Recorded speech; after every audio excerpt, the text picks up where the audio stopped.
د اختر په دې مبارکه موقع څه ویل غواړې؟ د اختر په دې مبارکه موقع د موجوده ټولو پښتنو ته او د شمشاد ټلویزیون ټولې عملې ته او د نړۍ په ګوټ ګوټ کې ټولو پښتنو ته د وړوکي اختر ډېره ډېره مبارکي. کور مو ودان یو نړۍ مننه که خپل څه خبره کول غواړې؟ یو ټاپو ورته ډالۍ کوم.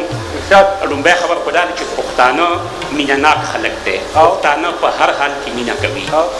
پښتانه روژې هم په مینه باندې نمانځي، اخترونه هم په مینه باندې نمانځي او شوکدرونه هم په مینه باندې نمانځي. د پښمني اورونه بل شو، د پښمني اورونه بل شو، جنۍ په سرو منګلو یار راویښوینه. دا د پښتنو د مینې سره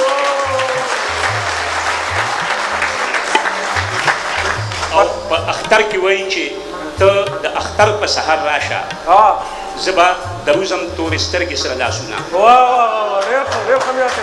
او میاشت زه به دا ووایم د ټولو مسافرو د طرفه چې میاشت د اختر ښکلې ښکاره شوه. ربه اوس تږې د جانان د دیدن یمه. او په اختر کې چې پښتنه پیغله خپل ملګري له غاړه ورکوي نو هم په دې حیا چې څنګه په ادای غاړه راکړله، څنګه په ادای غاړه راکړله، وګوره وې زه خو ستا نه دنګه یم.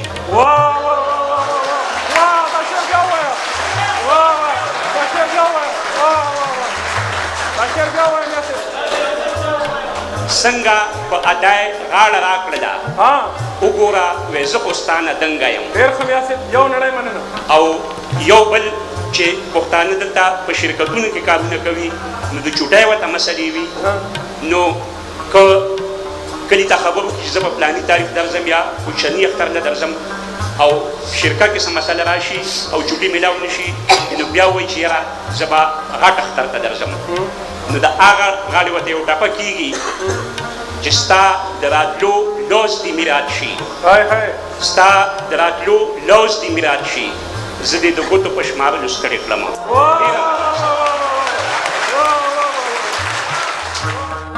څه ویل غواړې د اختر په مبارکه موقع؟